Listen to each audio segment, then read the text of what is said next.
Sí, uno, dos. Sí, sí, uno, dos.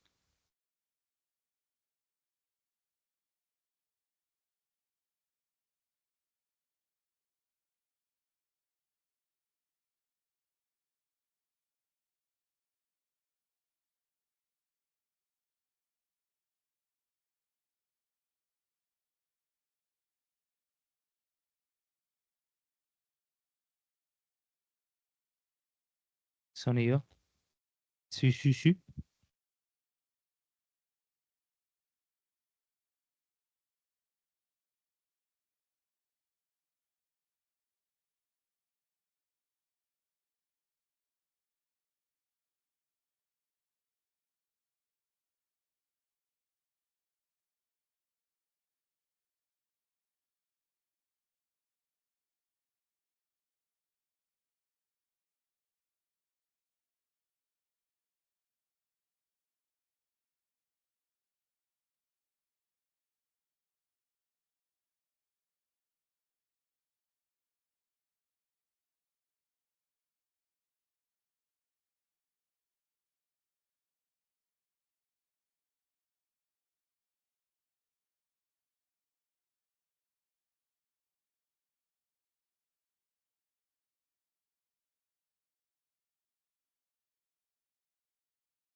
¿Listo? Podemos comenzar, ¿cierto? Bueno, grabación y todo listo. Bueno, buenas noches. Nuevamente gracias por estar aquí siendo parte del proyecto de Academia UCI. Hoy tenemos el capítulo de microcirculación y trombosis. Mm, Gracias a ustedes, este encuentro sigue creciendo. Y nuevamente, pues gracias a Ana, a Andrés de AstraZeneca y de Alexion que creyeron en esta semilla y nos permitieron sembrarla. Em, Mañana terminaremos la semana con la primera sesión de Neurocrítico con el doctor Alejandro Quintero, que nos hablará de eh, fisiología de la autorregulación cerebral. eh, al lado de la cama del paciente, ¿cierto? Sí. Así que será una gran apertura de esa línea y ver la aplicación de la fisiología. Para hoy contamos con el honor y el orgullo de la conferencia del doctor Michel Pérez. El doctor Pérez es egresado del programa de Medicina Crítica y Cuidado Intensivo de la Universidad de La Sabana. Es profesor del programa y trabaja en la unidad de cuidado intensivo aquí en la Clínica Shire. Él además es uno de los líderes en ventilación mecánica y será, por lo tanto, el coordinador y el apoyo en todo lo que será el capítulo de cuidado respiratorio o respiratorio crítico de este proyecto de Academia UCI. Él, además de ser especialista en medicina crítica y cuidado intensivo, es especialista en ECMO, con maestría en epidemiología y maestría en ventilación mecánica. Em, pero además es un apasionado por todo lo que tiene que ver con el aporte y consumo de oxígeno y la deuda de oxígeno en el paciente crítico, lo cual permanentemente está investigando, actualizando y moviendo en el grupo. Y para hoy él quiso hablar de eh, endotelio, eh, la relación con las plaquetas y los procesos inflamatorios desde el punto de vista molecular y cómo verlo e interpretarlo al lado del paciente, en el paciente y en un contexto clínico. Realmente este es uno de los temas que eh, a mí más me ha apasionado y me encanta que, que sea de las cosas que uno puede heredarle a otras personas para que los lleven a otro nivel.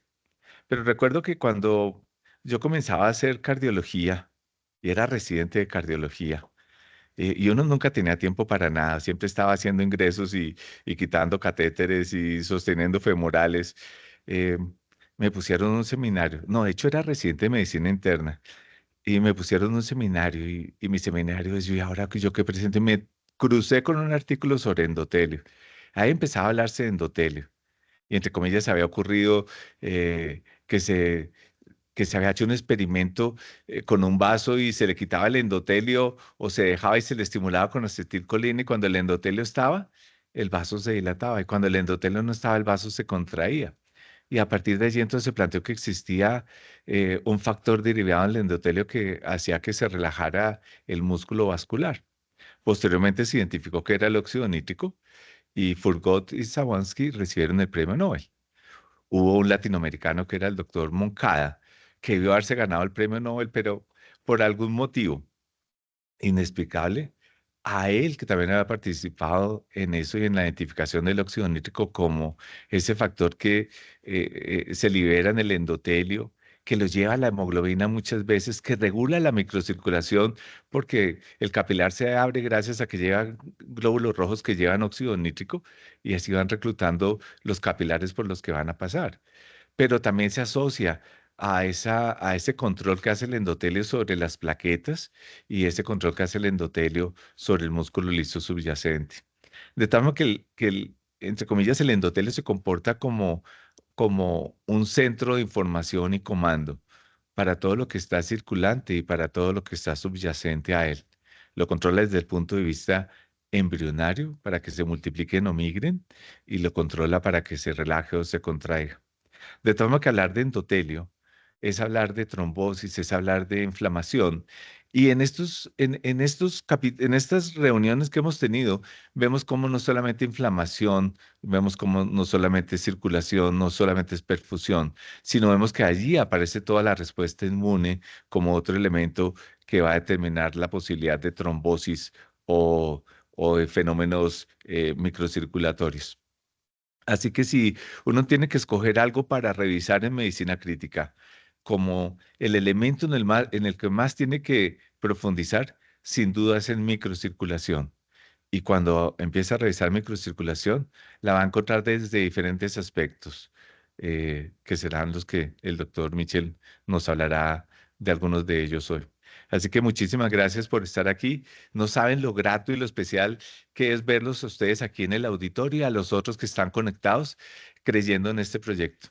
Pudiendo estar en cine o viendo alguna película, están aquí y hacen que esto realmente valga la pena. Así que muchas gracias y gracias al doctor Pérez, nuevamente Ana, Andrés, Andrés de Educación, a Marco, Felipe, toda la gente que hace posible que estemos aquí y que pudiendo estar en otro lado, eligen estar acá.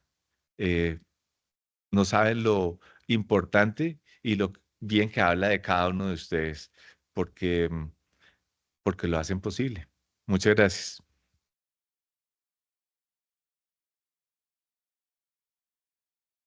Bueno, muy buenas noches. Muchas gracias al doctor Buitrago, AstraZeneca, Andrés, Anita, a la clínica, por creer en mí, por invitarme en este tipo de temas que son en realidad un poco complejos y hacer parte de este grupo de Academia UCI que es un grupo que va a empezar a crecer y va a generar controversias e interés dentro del punto de vista clínico.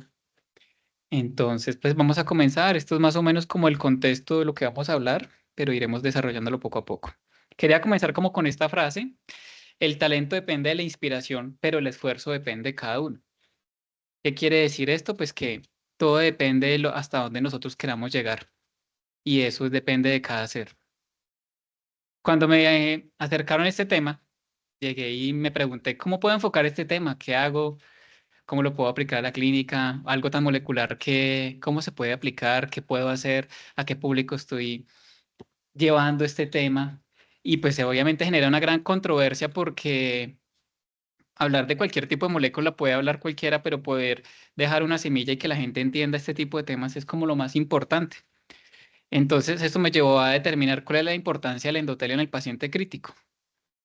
Y esta razón me llevó a entender que desde más o menos desde la tercera definición de la sepsis, entendiendo la sepsis como pues una disfunción orgánica potencial a causa de una disregulación de la respuesta del hospedero, entonces empieza uno a determinar cuál es la respuesta desregulada que se está generando. Entonces, pues una alteración de la coagulación, fuga vascular, una hipoperfusión tisular. Todo esto, pues conllevando un contexto de una endoteliopatía. Una endoteliopatía que desempeña un papel central tanto en la patogénesis de la sepsis como las alteraciones que conlleva el glicocálix asociado a esas alteraciones sépticas, resultando en una adhesión de los leucocitos, una coagulación intravascular diseminada, una edema tisular, una disregulación, una vasodilatación. Y pues ahí es donde uno empieza a entender que el daño orgánico puede ser inicial en el endotelio y terminal en el endotelio. Y esto pues conlleva la importancia de que entender la sepsis desde un inicio, sabiendo que a un daño endotelial pues nos puede llevar a estas condiciones. Entonces, ¿qué podemos entender esto? El endotelio juega el papel clave y fundamental en el contexto de la falla orgánica múltiple, partiendo de la endoteliopatía y de la sepsis. Y pues esas alteraciones asociadas al glicocáliz condicionan hasta otro tipo de alteraciones que ya hablamos. Y entonces uno vuelve y se pregunta, bueno, pero entonces, en el paciente crítico, ¿qué puede asociarse? Y en sepsis, ¿qué otras condiciones puede llevar? Entonces, pues como podemos ver, las células endoteliales no actúan solas, está asociada a una respuesta inmunológica y una respuesta plaquetaria en esto, en el cual la presencia de inflamación puede generar una disregulación en este contexto, generando una permeabilidad endotelial y pues una cascada de coagulación. Y esa cascada de coagulación entendida y favorecida por una acción anticoagulante que se favorece o es secundaria a esa permeabilidad intravascular, generando una CID, que es una condición característica por una coagulación e insuficiencia de la misma, a través de proteínas anticoagulantes como lo pueden ser la antitrombina, inhibidor del factor tisular, la proteína C, las fosfatidilcerinas de alta afinidad, los dominios gamma, y pues como consecuencias alteraciones en el factor 2, factor 7, factor 9, factor 10, y todo eso se externaliza a la membrana plasmática de las células endoteliales, generando complicaciones trombóticas asociadas simplemente por la presencia de la sepsis, generando una disregulación, porque hay células activadas y unas células lesionadas, o unas células sanas y unas células enfermas que generan esa desproporción en la respuesta que se está generando. Y en el contexto del paciente séptico, donde le vamos a colocar más líquidos, pues generamos hemodilución, vamos a generar disminución de esos factores de coagulación y los diferentes factores o proteínas asociadas a esto, lo que puede generar una amplificación del daño vascular en este tipo de pacientes. ¿Generando qué? Trombosis microvascular, permeabilidad, hipotensión, hipoxia y pues un daño tisular. Pero desde el concepto de disfunción endotelial fue hecho por Hurt más o menos hacia 1998. ¿Qué habla? Hay un aumento de las moléculas de adhesión, unos efectos protrombóticos, una producción de citoquinas, una regulación alterada de las moléculas de adhesión y una permeabilidad vascular. Entonces, ¿qué hace la bacteria? Como tal, la bacteria, a través de los lipopolisacáridos, llega a los receptores transmembrana, como son las citoquinas, que son pequeñas proteínas de menores de 40 kilodaltos, entre las cuales están las interleuquinas, las quimiosinas, los interferones, factor de necrosis tumoral, diferentes factores de crecimiento, en los cuales lo que van a hacer es una respuesta irregulada a través de las P y las S-lectinas, generando una migración trasendotelial que puede generar los leucos. Pero viéndolo directamente, ¿qué pasa directamente en la célula endotelial? Hay un factor muy importante, que es el producto final, que es el factor de transcripción regulador del interferón 3.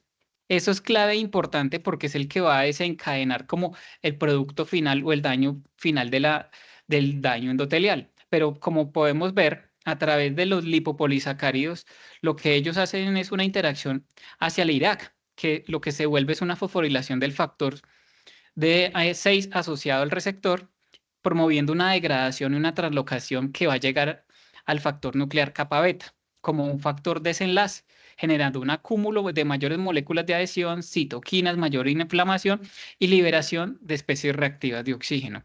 No solo la función del IRAC, a través también de la interacción que estamos con el TRAF6, que promueve una degradación y una translocación asociada a esto, ese TRAF6 también activa unas proteínas quinasas actividades mitógenas, que es el MAP3.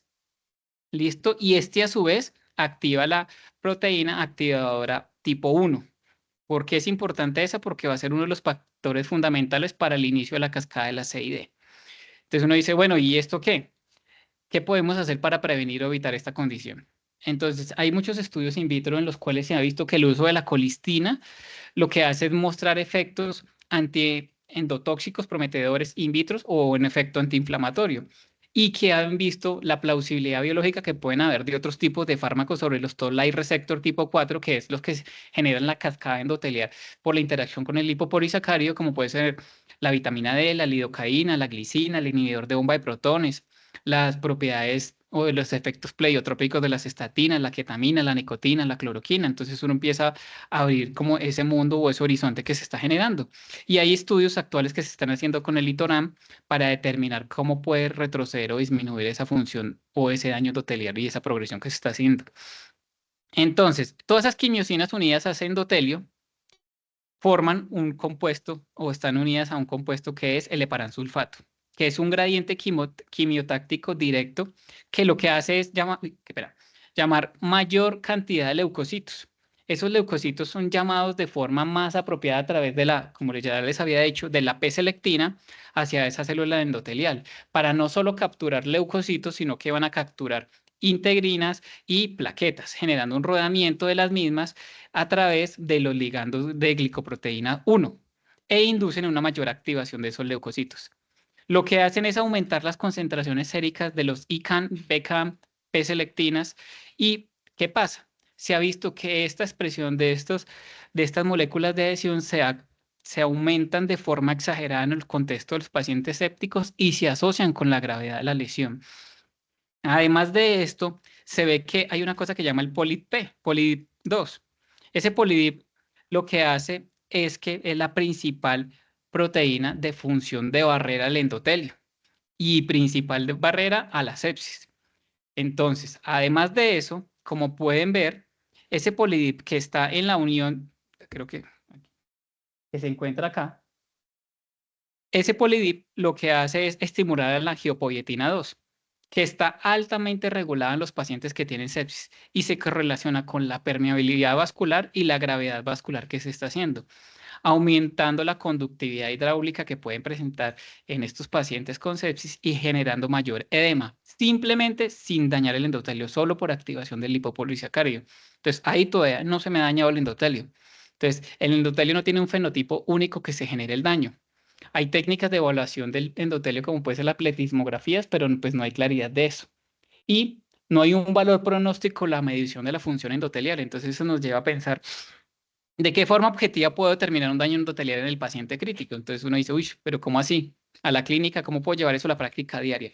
Pues claro, se llevó un modelo Murino para ver la relación del daño endotelial a través de la base exceso y el lactato, en el cual se evaluaron dos características o se llevó a los pacientes a dos condiciones de hemorragia. Uno guiado por simplemente exsanguinación, en el cual eliminaban el 40% de su volumen, y el otro era controlado por laboratorio, que es lo que podemos ver en la gráfica superior e inferior izquierda. Entonces, ¿qué sucede en ese caso? ¿Cuáles son las variables de monitoría del laboratorio? Son una base exceso menor de 5.5 y un lactato mayor a 2.2. ¿Y qué evaluaron? Pues miraron diferentes características. Primero evaluaron cuál era el comportamiento hemodinámico que pasaba en esos pacientes o en esos modelos que se desangraban, encontrando pues que por obvias razones, cuando yo le quitaba el 40% de la volemia a esos modelos, tenían mayor probabilidad de hipotensión. Pero pues ese no era el punto en realidad que se quería buscar, sino que lo que querían buscar era la asociación con las diferentes alteraciones. Entonces, ¿qué se vio? Pues obviamente los pacientes que estaban desangrados tenían más elevación del lactato y más elevación y un valor más negativo la base exceso. Además, ¿qué se mostró? Que la correlación entre el lactato y la base exceso a través del SIDECAN y las proteínas de crecimiento derivadas del endotelio fueron más altas en el grupo que era de los pacientes que estaban desangrados que los pacientes que eran guiados por laboratorio. Entonces uno dice, bueno, ¿y eso qué? Además mostraron que se asocian a la liberación de factores como la adrenalina o de catecolaminas asociadas con un buen factor de correlación a esto. Entonces, ¿qué demostró esto? Que la magnitud de la gravedad del choque hemorrágico lo pudo determinar la base exceso y lactato y que determinaban la cantidad de desprendimiento del glicocálix y la activación simpático-adrenal asociada a esta condición. Entonces uno, uy, ¿cómo así? Existe un papel clave en las funciones moleculares y paraclínicas para determinar la lesión endotelial. Y hay una nueva ventana que se está abriendo desde el punto de vista de la base exceso y del lactato para determinar un daño endotelial temprano. Y de igual manera, existe una aproximación del daño endotelial temprano que puede existir en otros campos, como puede ser determinado por la deuda de oxígeno. Entonces, hay otro margen, otro campo que nos estamos empezando a abrir desde una forma para clínica temprana, como puede ser la toma de gases arterial, ya de determinar un daño temprano que nos puede estar generando nuestro paciente. Pero eso nos lleva a más preguntas. ¿Cuál es el papel de glicocálix en la respuesta sistémica que está haciendo este paciente crítico? Entonces, vamos a reanimar el glicocálix. El glicocálix tiene unas condiciones de función y otras de daño. ¿Cuáles son las condiciones de función? La mecanotraducción. La otra, regulación de la permeabilidad y el intercambio de fluidos. Esa mecanotraducción es básicamente mediada por el óxido nítrico, pero ese óxido nítrico, esa producción que se está haciendo nos lleva a otras condiciones, como la inflamación sistémica, permeabilidad vascular, y la presencia de ese óxido nítrico va a producir una vasodilatación inducida por el flujo. Entonces uno dice, oiga, el óxido nítrico acá como que no es tan bueno en el contexto de la mecanotraducción. Pero para entender la reanimación de glicocálix, tenemos que entender el glicocálix. Entonces, para entender el glicocálix a grandes rasgos, se entiende que el glicocálix es una capa que tiene carga negativa. Obviamente, repele las otras condiciones que lo están llevando.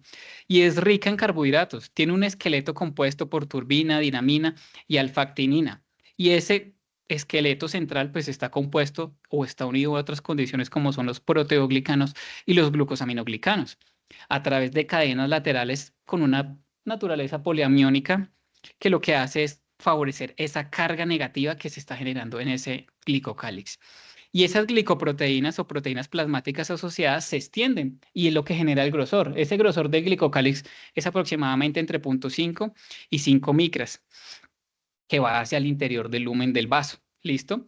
Entonces, sobre esa estructura de glicocálix, pues se encuentran diferentes proteoglicanos o glicoproteínas centrales, como son los glucosaminoglicanos, que están adheridos. Hay unas diferentes estructuras como son el glucosaminil,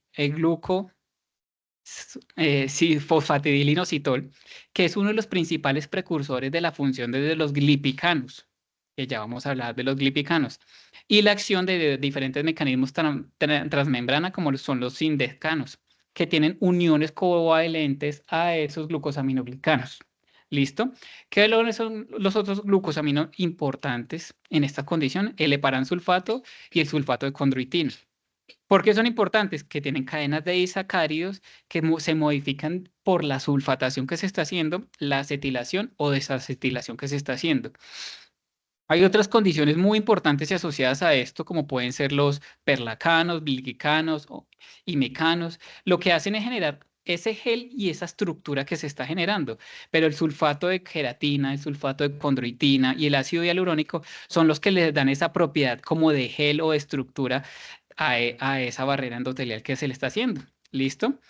Y pues esas altas tasas de recambio metabólico es lo que genera la adaptación al cambio, tanto en los flujos como las alteraciones que pueden estar generando sobre ese endotelio. ¿Listo? Por esta razón, es importante entender los glipicanos. Quiero que vean esta parte final de este punto, que es esta estructura. Si ven que se presenta como si fuera una invaginación, esa invaginación es clave e importante para entender el contexto de la coagulopatía. Entonces, los glipicanos son proteoglicanos principalmente dependientes del heparansulfato, que están unidos a esa superficie celular a través pues, del glicosifosfatidilinositol. ¿Qué pasa? Que tienen 14 residuos de cisteína. De estos glipicanos hay 6 familias, que son principalmente una en la que tiene una función en los humanos o que tiene una función como tal desde el contexto de la coagulación, y se han visto la función de otras como son las tipo 3 que se asocian a los hepatocarcinomas. Como para que entendamos esta función, lo que hacen es que ellos regulan la señalización de diferentes estructuras, como pueden ser las proteínas de Hess-Hosh, factores de crecimiento de fibroblastos y proteínas morfogénicas óseas. Y lo que hace es en una acción principalmente en el WNT, que es el mecanismo estimulador que facilita la interacción con los receptores freezer, y lo que hacen es liberar ese tipo de moléculas cargadas de heparansulfato dentro de su ser, que tienen una carga negativa adicional, lo que va a hacer repeler y avanzar sobre todo ese endotelio para generar complicaciones trombóticas al final del contexto. Entonces hay que tener en cuenta eso porque esto va a tener una función limitada, pero disregulada en el contexto inflamatorio y de la coagulación. Entonces uno dice, bueno, pero es que esos glipicanos, ¿de dónde salieron? Pues mire, los glipicanos son proteínas de gran cantidad o de gran peso molecular, los 6 subtipos que ya les había dicho y que tienen la unión pues al glicosfosfatidilinositol, pero tienen una interacción directa con el heparansulfato, que ya iremos viendo en el contexto de que este heparansulfato es uno de los factores condicionantes de la coagulopatía. Este es el modelo idealizado del endotelio o el glicocálix. Ellos son una matriz hexagonal que tiene diferentes características, pero principalmente tiene una estructura hexagonal favorecida por los filamentos o la alfa-actina. Y esa alfa-actina es la que le genera la estructuralidad. Cargado de hialuronidasa, que sugiere un papel protector que genera el endotelio, particularmente el hialuronano. Que se ha visto que esto es uno de los mecanismos de prevención en el edema miocárdico. Esta configuración hexagonal es la que le permite esa carga negativa y formar como un flujo osmótico y un coeficiente de reflexión a través del glicocálix. ¿Listo? Entonces, entendiendo esto, hay mecanismos de traducción y permeabilidad de membrana con una relación muy compleja con las proteínas específicas. Hay un rol de las de los glipicanos como factores de liberación de heparansulfato a través de vesículas, y pues el endotelio es una red fibrosa tridimensional con centros de dispersión focal. Y entonces uno dice, uy, ¿cómo así? Entonces, ¿qué ocurre con el daño del glicocálix? ¿Cómo puedo reanimar el endotelio y el glicocálix disminuyendo las repercusiones sistémicas y hemodinámicas en el paciente crítico? Entonces, pues, ¿cuál es el rol? Existe una hipótesis que se llama la hipótesis del esteno. Esta hipótesis del esteno lo que nos habla es de la importancia del heparansulfato en la formación o la presencia de las endoteleopatías. Entonces, ¿qué es lo que dicen? Primero, obviamente, hay alteraciones en la mecanotraducción, hay un incremento en la migración endotelial de los leucocitos, hay de pérdida de regulación de antioxidantes y pérdida de regulación de los factores de coagulación y esto favorece la permeabilidad. Pero hay condiciones que pueden evitar o prevenir que estas condiciones sucedan. Sucedan como evitar la hipervolemia, infusiones de albúmina, antioxidantes, antitrombina 3, inhibidores de parinasa, entre otros. Pero este es un producto final favorecido por los glipicanos, una liberación del glicocálix en vesículas que nos va a generar daños. Y estas condiciones de endoteleopatías más comunes son como los síndromes de isquemia reperfusión, la hipoxia y reoxigenación, inflamación, sepsis, choque, hiperglicemia, hipervolemia, estrés, hasta condiciones quirúrgicas. Y de ahí nos lleva a entender a este término. Este término se conoce como SHINE. El SHINE, pues que el shock induce a endoteliopatía. Entonces, este SHINE refleja la gravedad de la lesión que se está generando en el endotelio, con un aumento en la activación simpático-adrenal, en la cual demuestra la gravedad del choque y conduce a una activación y daño endotelial por una endoxitosis, favorecida por una activación simpática perivascular, favoreciendo la liberación de diferentes neurotransmisores y el activador del factor del factor activador del plasminógeno. ¿Listo? Y eso genera una acción enzimática activa sobre las paredes del vaso y generando directamente una activación del eje hipotálamo hipofisiario adrenal, aumentando esas catecolaminas plasmáticas circulantes, principalmente favorecidas, generando cambios endoteliales, cambios hemodinámicos que dependen de la gravedad de la lesión asociadas al choque. Ese aumento catecolaminérgico, favorecido también por el uso de aminas exógenas, como también puede ser el uso de norepinefrina, favorecen el daño vascular favorecido por la vasoconstricción. Y esa vasoconstricción, como vemos en el contexto de gravedad y va pasando el tiempo, va favoreciendo más liberación de catecolaminas, más factor activador de plasminógeno asociado, genera más desprendimiento del glicocálix, más lesión, más desendotelización de esos vasos perfundidos y generando pues alteraciones microvasculares. Entonces esto genera una activación lesión de un vaso, lo que hace es promover la trombosis, que es el estadio como final que se está generando en ese punto final, provocando una oclusión de la microvasculatura, porque no solo sucede en un vaso grande, ya sabemos que hay una migración de esas células favorecidas por los glipicanos y en esas complicaciones distales que generan microtrombosis, fuga capilar, más edema, más vasoconstricción, más respuestas vasculares que generan ¿qué? Una hipoperfusión tisular progresiva.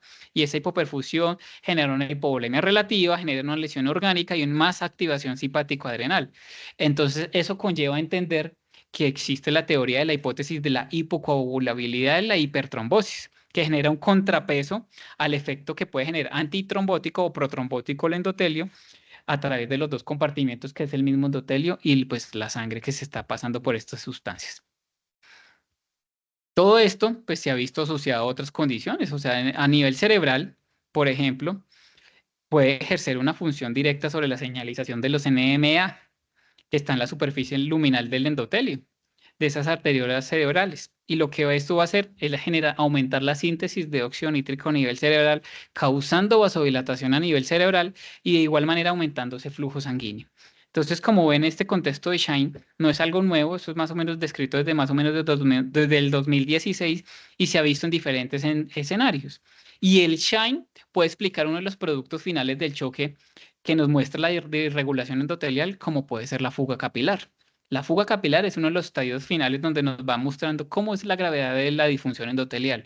Entonces esto nos lleva a entender, y bueno, ¿cómo lo podemos reanimar? Entonces hay estudios donde hablan como la albúmina para el uso de la preservación del endotelio. Entonces la albúmina tiene grupos tiol. Esos tiol están expuestos o son compuestos que eliminan las especies reactivas de oxígeno, en especial el superóxido o el hidroxilo y especies reactivas de nitrógeno. Ellos funcionan a través de las modificaciones posttransduccionales que producen a través de la glicación, de la cisteínación, nitrolización, glucalización, transnidación. Entonces, y además pueden modificar la estructura de los diferentes fármacos externos. Entonces, hay un efecto antioxidante en la unión a través del cobre, o sea, unión a los iones de cobre y pues la liberación de las especies reactivas. Y también tiene efectos inmunomoduladores y antiinflamatorios a través de las células presentadoras de antígeno, reducción de los factores inducibles de hipoxia y pues la entrega de esa esfingosina tipo 1 fosfato en la superficie de las células endoteliales, porque es uno de los principales factores de la permeabilidad vascular. Entonces uno dice, bueno, ¿puede afectar el uso de fármacos externos? O sea, de esto no es tan bueno tanto. Entonces, ¿qué otras condiciones hay?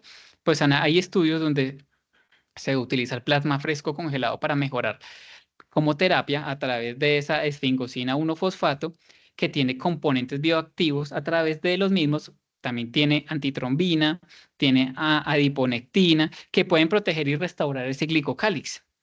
Y de igual manera, pues mantener y restaurar la homeostasis vascular. ¿Listo? Esto lo que nos va a generar es disminuir la permeabilidad que puede tener esas células endoteliales, disminuir esa respuesta inflamatoria que pueden estar generando por la adhesión leucocitaria y pues disminuir la inflamación en estas condiciones críticas. ¿Cómo lo podemos ver de una manera como un poco más apropiada? Entonces, este es un vaso normal. Podemos ver un vaso enfermo donde pues hay una pérdida de glicocálix, la pérdida de los pericitos, aumento de la permeabilidad, pérdida de las moléculas de adhesión de las uniones intercelulares, inflamación, cascada de citoquinas, entre otras cosas que ya hemos algo hablado. ¿Qué hace el plasma? Disminuye ese estrés que se está generando también a través del glicocálix, aumentando, mejorando las uniones intercelulares, disminuyendo la permeabilidad, preservando los pericitos, disminuyendo pues la pérdida de agua y proteínas, disminuyendo la extravasación de leucocitos y pues las cascadas inflamatorias que se está generando. ¿Qué pasó? Pues esta controversia sobre el efecto del plasma y la inflamación pues, y el daño endotelial, pues, ¿qué se mostró? Pues que había una disminución de la mortalidad. Y esa disminución de la mortalidad se puede asociar en el contexto de trauma. Entonces, es un estudio prospectivo post-HOT en UCI, viendo coagulopatía sin hemorragia, en los cuales recibían transfusión profiláctica de plasma fresco congelado, más o menos 12 mililitros por kilo, antes de un procedimiento invasivo. Lo que hacían era medir los niveles de citoquina y los marcadores de daño endotelial variado en 33 pacientes. Miraron y lo que encontraron fue que calcularon las concentraciones tanto de citoquinas proinflamatorias antes de la infusión del plasma y posterior a la infusión del plasma, viendo obviamente pues que había una mejoría de los factores protectores, pero de igual manera, mire lo que se encontró antes de la cirugía y después. Disminución de la función del factor de von Willebrand, un mantenimiento del factor 8, el ADAMS-13 aumentaba y el CIDECAM disminuía en el contexto de la producción inflamatoria o del daño endotelial asociado a esto, lo que podría mostrar algún efecto protector que tenía el plasma fresco congelado en esta población. Entonces, esta endoteliopatía es un sinnúmero de entidades de alta correlación entre sí. Ese daño endotelial justifica las condiciones clínicas exponenciales como lo es el SHINE, y hay un rol clave menospreciado entre la albúmina y el plasma fresco congelado, pero pues algo limitado en nuestro sistema de salud. Llevando a esto, entonces, ¿cuál es la importancia de la permeabilidad capilar y los cambios aplicados sobre el glicocálix? Para entender esto, pues tenemos que hablar del principio de Starling, los modelos de Starling, dicho por Levick y Michael, que incorporaron el efecto del glicocálix, pero como tal, el principio de Starling lo que hacía era un efecto en el ahorro del volumen. Y este volumen de líquidos a través del uso de los coloides en su momento inicial, que era algo como menospreciado o no claramente en la presencia de transporte de fluidos en esto. Pero ¿qué hablaba la cascada clásica? Esa cascada clásica lo que hablaba era que el fluido sale de la vasculatura a través de un lecho capilar, a través de un gradiente de presión tanto hidrostática como osmótica, y lo que hacía era perder o ganar fluido a través de esta manera. Lo que hizo la escala o el principio de Starling revisado fue representar una condición fisiológica, que era un glicocálix intacto. Y que ese glicocálix intacto tenía un espacio en el subglicocálix que produce una presión oncótica propia del mismo. ¿Listo? Y lo que es el principal determinante del flujo de líquido transcapilar. ¿Qué pasa? Ese líquido puede entrar a la vasculatura a través de poros grandes o rutas que principalmente ese líquido regresa a la circulación a través del sistema linfático. Entonces, donde ese sistema linfático empieza a coger un poco más de importancia y pues la integridad y la permeabilidad de glicocálix genera esa integridad, esa disrupción del mismo pues va a generar la migración de líquido y de daño asociado. Entonces, la modificación de esta dinámica de fluidos y de los líquidos endovenosos lo genera el glicocálix. Y hay una forma pues de reanimar el glicocálix, como ya lo hemos visto, y que pues depende de si o no está alterado ese glicocálix. Y hay una importancia en el estrés mecánico sobre esa función del endotelio. Entonces, eso nos lleva a entender... que cómo los tipos de estrés mecánico interactúan en la fisiopatología de las diferentes entidades del paciente crítico. Entonces sale este artículo que empieza a generar un mayor debate. Entonces, sí, la hipervolemia puede aumentar el péptido natriurético auricular y generar estrés sobre el glicocálix. Entonces, aquí existe y empiezan a hacer un poco más fuerte la teoría del modelo de viento de árboles. El modelo de viento de árboles, como recuerdan, el glicocálix tiene una estructura como si fueran unos helechos. Entonces, encuentran que existen tres tipos de estrés mecánico: unas fuerzas hemodinámicas favorecidas por el gasto cardíaco, unas fuerzas tangenciales que son por el esfuerzo cortante y un estiramiento circunferencial. Entonces, esa alteración del flujo sobre el endotelio genera un flujo. Ese flujo es lo que es la función de como tal, es la homeostasis que genera un estrés químico o mecánico sobre la pared de ese vaso. Ese estrés puede generar un mecanismo de barrera o nuevo paso de macro o micromoléculas, remodelación vascular, y la disfunción del mismo puede llevar a la presencia de arteriosclerosis o trombosis. Esas células endoteliales expuestas a esta fuerza mecánica lo que hace es modular la función de la misma y generar una biología o una patobiología vascular. Todo depende no solo del flujo y las fuerzas hemodinámicas, porque esto no es uniforme. Entonces, ¿cómo lo podemos entender? Miren, como podemos ver en la gráfica a la izquierda, hay dos tipos de flujo en el sistema vascular: un flujo turbulento y un flujo laminal. Entonces, por ejemplo, el flujo inicial, donde los vasos son rectos y largos, el flujo es laminal y sostenido. ¿Cómo es la tensión sobre la pared? Puede ser cortante y dirigido, pero es constante. Y eso genera pues una acción antioxidante. Entonces, como pueden ver en estos vasos de gran distancia, mire que los azulitos son la arteriosclerosis, y mire que la presencia de aterosclerosis puede ser menor. Mientras en condiciones de deflexión de vasos puede generar mayor probabilidad de aterosclerosis, y eso es lo que se favorece a la presencia de complicaciones asociadas a esto.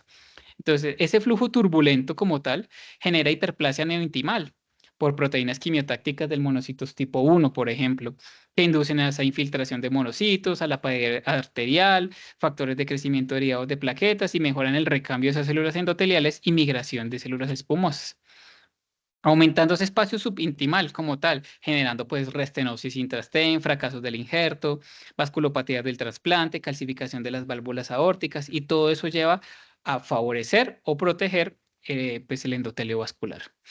¿Cómo lo podemos ver en otros contextos? Mire, esta es una imagen que se está viendo en el glomus carotidio, en lo que se ven los remolinos y la recirculación con los cambios de dirección que se puede ver en la presencia del glomus solo por una estructura que es tan pequeña que puede generar una alteración de un flujo laminar a un flujo turbulento helicoidal complejo, y pues obviamente generar mayor inflamación. Esto tiene un número de reinos que puede variar entre 400 y 800 y puede generar los cambios hemodinámicos que pueden ver. Entonces, un flujo turbulento y una estimulación sobre el glomus carotidio va a ver reflejado con respuestas hipertensivas en estos grupos de pacientes. Entonces, esas fuerzas hemodinámicas, ¿y qué pasa con la disfunción endotelial? Todas esas fuerzas hemodinámicas que generan en ese endotelio como una monocapa, tiene un flujo directo pues, que genera una tensión sobre esa pared, favoreciendo esa remodelación positiva, induciendo el aumento del estrés cortante, o una remodelación negativa con una disminución de ese estrés cortante, generando una hipertrofia neointimal de estos vasos. Pero eso, ¿cómo se entiende? Entonces, eso que genera una vasoconstricción paradójica a través de la acetilcolina, como ya les había contado el doctor, generando esa disfunción endotelial, generando activación de citoquinas, estimulación de radicales de oxígenos, favorecido por condiciones crónicas como el tabaquismo o la hipertensión, exposición crónica a la homocisteinemia, aumento de los niveles plasmáticos del LDL, entre otras condiciones, que todo eso va a llevar a la formación de la aterosclerosis. Y mire lo que puede generar la acetilcolina de forma externa, más un compromiso endoluminal, pues puede generar un flujo turbulento que va a llevar más estrés cortante o más daño o flujo turbulento sobre el vaso y generar hiperplasia neointimal. Entonces, este contexto de la aterosclerosis, aneurismas arteriales, calcificaciones, como pueden encontrarse en las válvulas aórticas, y estas condiciones generan alteraciones como tal en los injertos o en los stents que se le está colocando a los pacientes, y puede llevar a diferentes tipos de alteraciones en esto y alterar la velocidad de flujo de sangre y por consiguiente generar un daño vascular. Entonces, pero bueno, eso solo lo arterial. ¿Y lo venoso? Entonces, como sabemos, el flujo venoso pues tiene diferentes válvulas bicúspides que aseguran un flujo en una dirección cefálica, evitando ese reflujo y pues la presencia de perforantes como válvulas unidireccionales generan la apertura y cierre del mismo. Pero esa apertura y cierre del mismo lo que hace es que ese flujo sirva como flujo pulsátil a través de esas válvulas venosas que se cierran más o menos 20 veces por minuto. Pero cuando hay disfunción de esas válvulas, podemos generar un éxtasis vascular y ese éxtasis vascular es lo que va a generar pues, ese equilibrio que se está buscando en ese tipo de vasos. Entonces, esa alteración puede generar un reflujo, un flujo retrógrado y una obstrucción del vaso, o una hipertensión venosa y por consiguiente una éxtasis vascular y pues una TBP, por ejemplo. Entonces, esos cambios hemodinámicos dependen de la tensión y de la presión que se le está ejerciendo sobre ese vaso y generando la disfunción e inflamación del vaso. Entonces, ¿qué pasa con estas válvulas venosas y la formación de trombosis? Ese trombo comienza como un nido microscópico en el cual se acumulan pues, células rojas, fibrina, se acercan a ese vértice o a ese saco que se está generando sobre las válvulas, las vuelven disfuncionales y ahí es donde se genera ese fenómeno trombótico, pues obviamente migración endotelial, migración de plaquetas y leucocitos, alterando la tríada de Virchow y llevando a este tipo de condiciones. Mire como toda la cascada molecular que puede llevar o interaccionar para generar ese aumento de la permeabilidad vascular, inflamación, estrés oxidativo, entre otros. Y mire cómo ese flujo vascular alterado puede generar fenómenos de vasoconstricción, alterar un flujo turbulento y generar la patogénesis de diferentes tipos de alteraciones y heterogeneidad vascular. Entonces, ese estrés mecánico generado por el flujo turbulento es un punto de partida de diferentes entidades. Existe en el componente venoso una asociación de trombosis con el flujo y no con la presión. Y hay una importancia del estrés mecánico y la función de ese endotelio. Entonces, pero bueno, ese papel del endotelio y con la interacción de la coagulación para formar un coágulo. Entendiendo eso, pues empezamos con la coagulopatía inducida por sepsis. Entonces, como podemos ver, hay diferentes escenarios. Están pues condiciones básicas, la acidosis, hipotermia, hipocalemia, disfunciones plaquetarias, trombocitopenia, hiperforinolisis y pues un sistema de coagulación plasmático que puede conllevar a SEIDE y otras alteraciones. Para entender esto, pues vamos a hablar un poquito de coagulación y de factor tisular. Para que se genere una activación del factor tisular hay que generar un paso a paso desde el punto de vista molecular. Entonces, como ven, hay una condición que se llama la flipasa, flopasa y escrambasa. Lo que hacen es como si fuera una cadena transportadora de electrones en la cual hay paso de electrones a través del ATP y la presencia del calcio lo que hace es la activación de ese factor tisular a través de una activación que se puede generar por esos fibroblastos portadores del factor tisular a ese espacio perivascular. ¿Listo? ¿Qué pasa? La presencia de ese calcio y en exceso de ese calcio activa de forma importante esas condiciones o esas glicoproteínas tan membrana y generan la activación desde este punto de vista de la hemostasia. Pero adicionalmente pueden haber alteraciones moleculares dentro del mismo factor tisular como la oxidación y la reducción. La oxidación lo que va a hacer es mejorar la afinidad de ese factor tisular, pero la reducción pues obviamente disminuye la afinidad. Hay condiciones clínicas como pueden ser la diabetes en la cual pueden generar esas alteraciones. Entonces, este complejo entre el factor tisular y el factor 7 puede generar una pequeña cantidad de trombina, que puede ser insuficiente para generar fibrina, pero pues suficiente para poder activar el factor 5, el factor 8, el factor 9 y la activación de plaquetas para poder generar la propagación y llevar a la generación de grandes cantidades de fibrina y pues generar estos polímeros. ¿Listo? Entonces, como podemos ver, hay diferentes condiciones moleculares asociadas a esto. Y de igual manera, esta activación de este factor tisular lo que puede hacer es liberar esas chaperonas y esas proteínas de disulfuro isomerasa para liberar factor tisular a otras estructuras favorecidas por la liberación de esas moléculas del endotelio para generar coagulación desde el punto de vista distal o no. Hay condiciones como pueden generar esa activación irregular de las plaquetas que puede generar por alteraciones moleculares en el factor tisular. Y esas alteraciones moleculares pueden encontrarse principalmente en los pacientes que tienen condiciones de embarazo, o sea, la placenta, las alteraciones pulmonares, las alteraciones pancreáticas del corazón, del endotelio y pues directamente los monocitos. Entonces, la diabetes puede favorecer todo este daño adicional.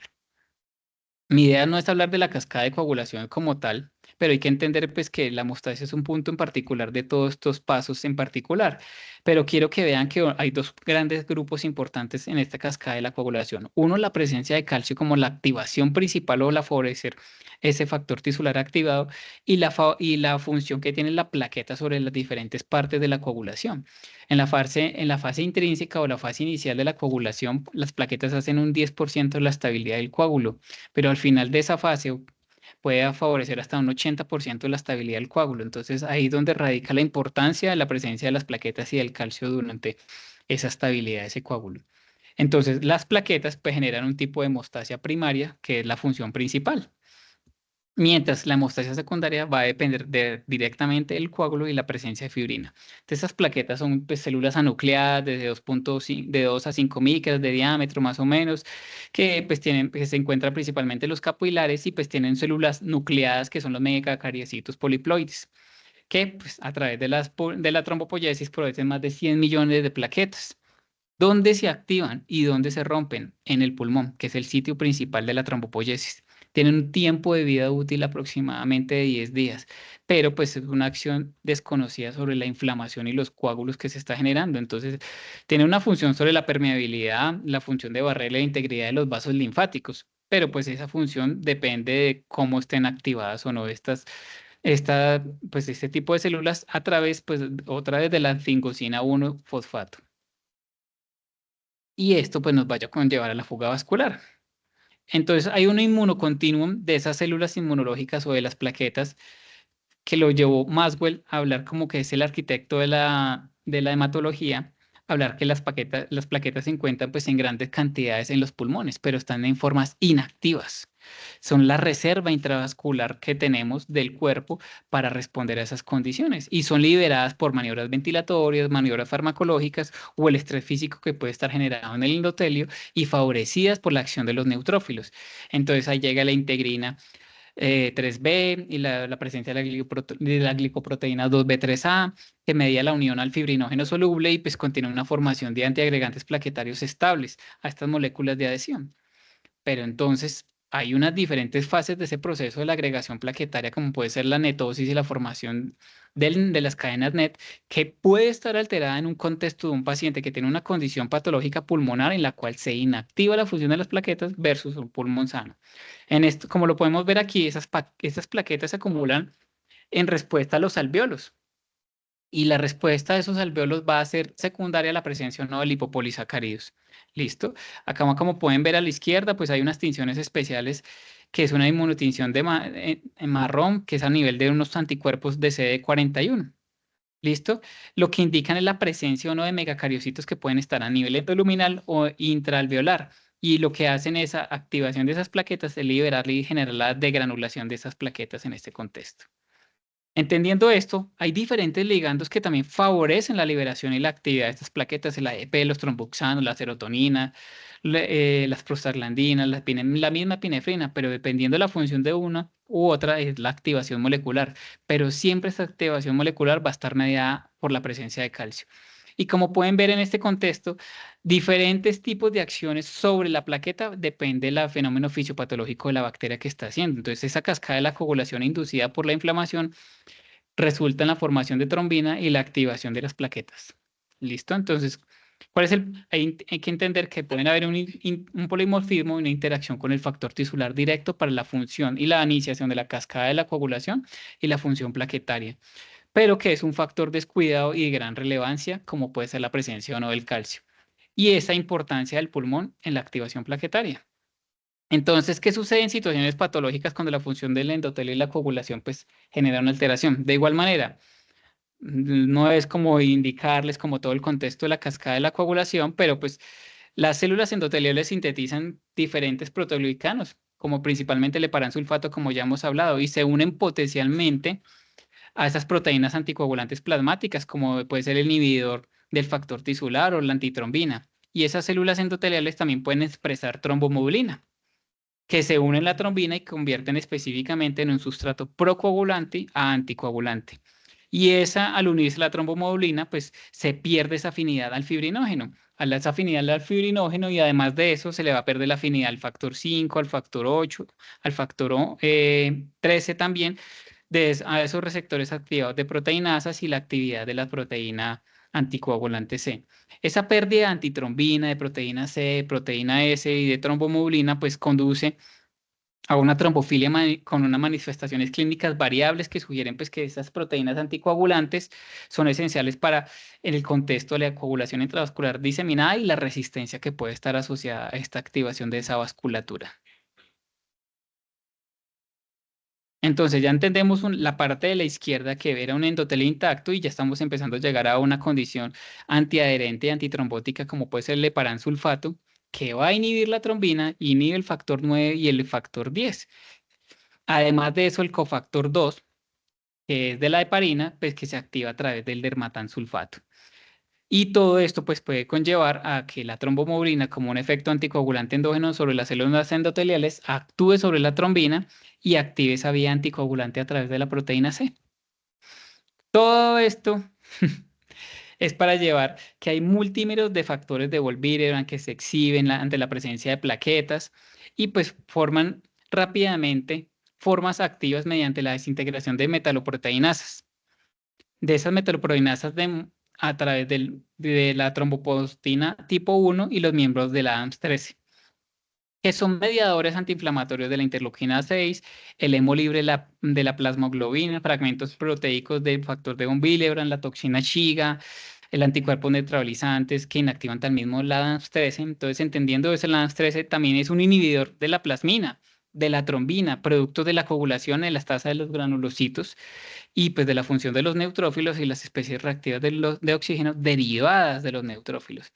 Esto conlleva a entender pues que la sepsis también puede inducir esa coagulopatía en un espectro pues firinolítico de esa coagulopatía que se conoce como el SIC.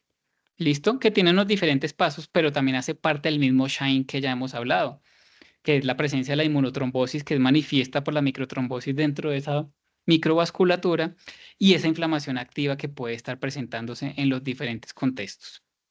Entonces, hay una importancia del heparansulfato en la coagulación como la coagulopatía asociada y hay una vía microtrombótica mediada por las plaquetas y el factor de von Willebrand. Pero entonces se nos lleva a preguntarnos cuál es la diferencia entre la tromboinflamación y la inmunotrombosis en el paciente crítico. La tromboinflamación es un componente de defensa inmunológica innata. Media la captura y la destrucción de patógenos microvasculares y regula la invasión microbiana. Mientras la inmunotrombosis, pues una coagulación patológica, una vasculopatía inflamatoria, como puede ser la aterosclerosis y la TBP, y pues tiene una variedad de entornos patológicos en enfermedades pulmonares e inflamatorias, como la SRA.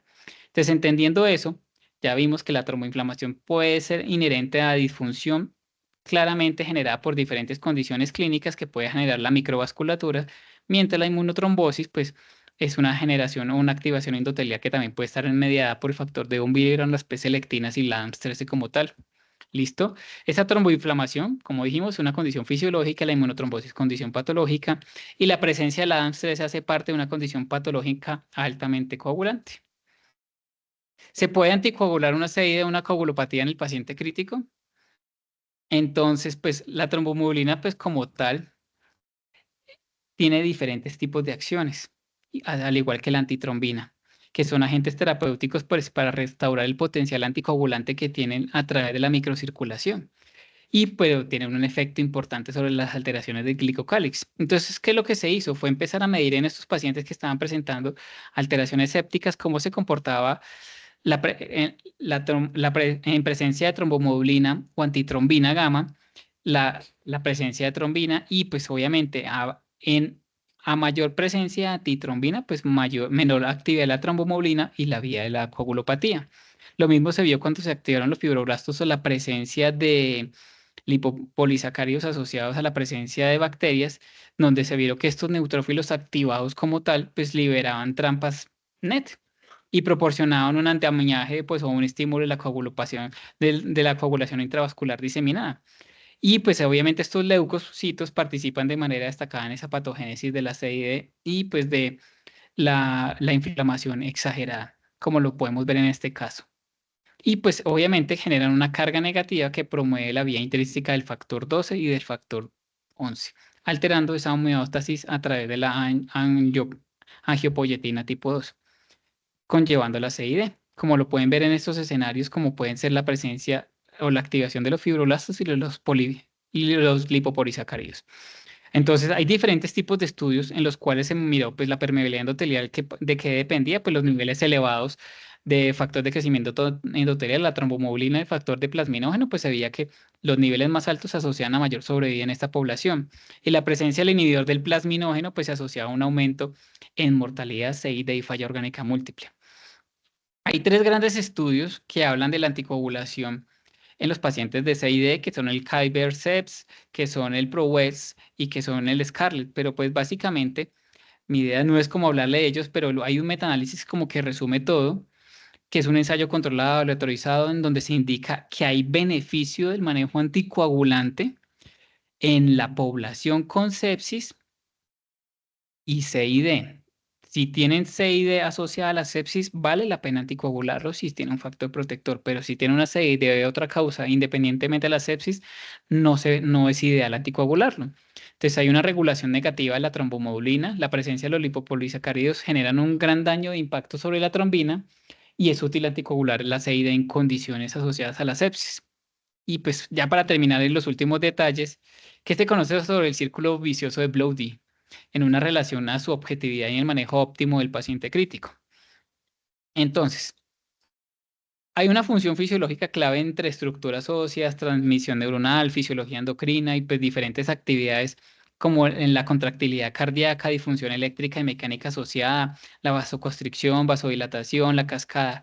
Todo esto es mediado por la presencia o no del calcio. Entonces, el calcio es uno de los puntos importantes para hablar en condiciones de la muerte, o la tríada de la muerte o el diamante de la muerte, que ya han llevado y han ido aumentando cada vez un factor más y más. Entonces, el calcio, la función del calcio es inversa a la presencia o no de la acidosis que está generando por el pH. Entonces, esa hipocalemia se asocia a mayor acidosis y mayor presencia de coagulopatía en este contexto de este paciente. Y esa hipocalemia es importante anticipar que también favorece la disminución del magnesio. ¿Listo? Entonces, ese aumento de 0.1 en el pH puede disminuir una concentración del calcio en 0.0036 o 0.05 milimoles. Y un pH menor a 7.1 lo que hace es reducir un 35% la función del fibrinógeno y 50% de la función de las plaquetas. Entonces, no solo es en la acidosis. Hay unas ecuaciones como la ecuación de Van Hoff, donde muestra que la disminución de 1 grado centígrado o 1 grado Kelvin disminuye la actividad de las proteasas de coagulación de un 4 o un 10%. Y eso se asocia a una mortalidad mayor al 7% simplemente por la presencia de hipotermia a temperaturas de 34 grados, menores de 34 en un 40%, mayor, o sea, mortalidad del 69% a 33 grados y de 100% a 32 grados centígrados.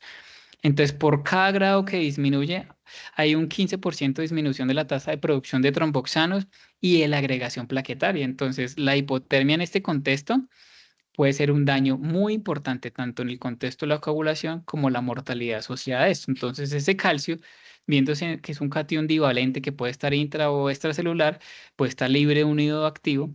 El 45% se encuentra activo ionizado con unos valores normales que son de 1.1 a 1.3. Siendo un cofactor, pero el verdadero impacto sobre la mortalidad y la tríada de la muerte son valores por debajo de 0.9 milimoles litro, que puede llevar a la persistencia de estas condiciones y llevar a la muerte. Esa hipocalemia por debajo de 0.9 tiene un HR de 5.1 y en condiciones leves de hipocalemia desde el punto de vista iónico puede tener un riesgo de morir de 1.8.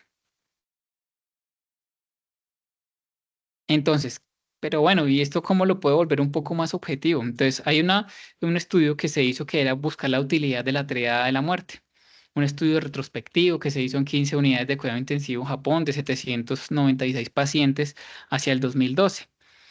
Y era determinar cuáles eran las causas de de la tríada de la muerte. Entonces, buscaron los factores, cuáles son los factores de acidosis, cuáles son los factores que se asocian a coagulopatía y pues hipotermia, solo es hipotermia. Entonces evaluaron cada uno y miraron las áreas bajo la curva y la asociación de esto o no o presencia de muerte. Y empezaron a determinar y tomaron y encontraron 3 factores. Que hay una relación fibrinógeno y productos de degradación de fibrinógeno que cuando era mayor a 90 microgramos sobre mililitro era una variable de muerte y era el factor asociado de la coagulopatía para determinar la muerte. El otro era la presencia de una base de exceso menor a -3 y el otro era una temperatura corporal menor a 35. Entonces, estos 3 factores hacían parte como tal de la tríada de la muerte modificada y pues se demostró como tal que tenía una asociación directa y cuando se sumaba cada punto en particular, pues aumentaba la probabilidad de morir. Entonces, base excesos por debajo de menos 15 milimoles litros reduce la actividad de esos factores de coagulación en un 50%, que quiere decir que es lo mismo que fuera un pH menor a 7,1. Entonces, el rol del calcio se enfoca en niveles mayores a 0,9 en el contexto iónico. Hay una importancia del pH y la acidosis determinada por la base exceso. La persistencia de la coagulopatía puede estar asociada con la presencia de un diamante de la muerte y pues hay una utilidad y objetividad en una tríada letal, pues no tan nueva ya, pero pues muy objetiva. Entonces, mensajes para llevar a casa. El neutrónio tiene un papel importante en la iniciación y efector para la falla orgánica múltiple. Hay un reconocimiento de daño endotelial de forma temprana, como ya lo hemos visto con el lactato y la base exceso. Hay un rol pulmonar en la activación de las plaquetas y la complejidad asociada a esa disfunción pulmonar. Y hay una importancia del calcio en todos los procesos de la coagulación, así como el diamante de la muerte. Entonces, esta frase como para terminar, si no te esfuerzas al máximo, ¿cómo sabrás hasta dónde está tu límite? Muchas gracias.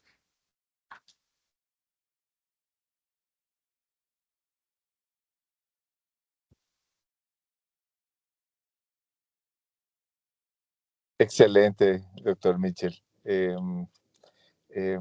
Muchas gracias. Realmente una conferencia súper buena, a profundidad, llena de elementos que toca repasar.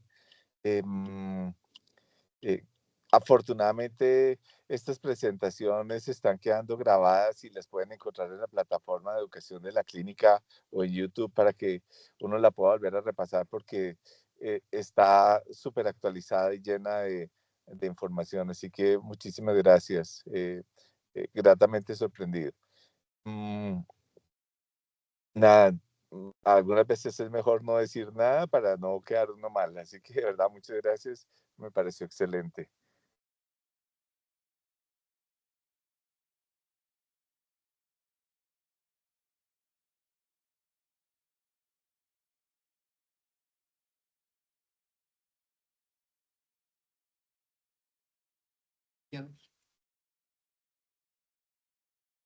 Bueno, muchas gracias de todos modos. Vuelvo a reiterarle por la invitación, por hacer parte de este grupo, por poder hablar algo de un tema que es un poco complejo y un poco difícil y ladrilludo. Espero no haber sido tan pesado y pues que tengamos algún tipo de aplicabilidad clínica. De igual reitero los agradecimientos a AstraZeneca, a Andrés, a Anita, a la clínica pues, por todo el apoyo y incondicional que he recibido durante todo este proceso.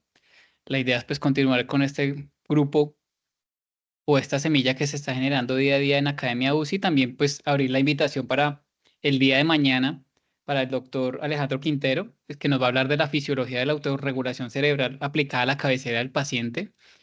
La idea es continuar con este proceso de Academia UCI, pues que va a ser, la idea es que lo tengamos como desde, no como de una forma de rutina, pero también de interés, en la cual nos vamos a ir presentando siempre la segunda semana de cada mes, en la cual, como se han dado cuenta, hay diferentes tópicos de interés, como pueden ser la microcirculación, como pueden ser las condiciones neurocríticas, las condiciones de emergencias, y de las condiciones cardiovasculares, como ya lo estamos presentando durante el inicio de esta semana. Entonces, está abierta la invitación para que todos puedan participar, son parte del equipo, son parte del grupo, también están abiertos a participar de forma activa acá y pues también hacer parte de nuestros grupos de investigación en cualquier momento cuando quieran participar. Muchas gracias por todo. Una pregunta, ¿había pretest y posttest?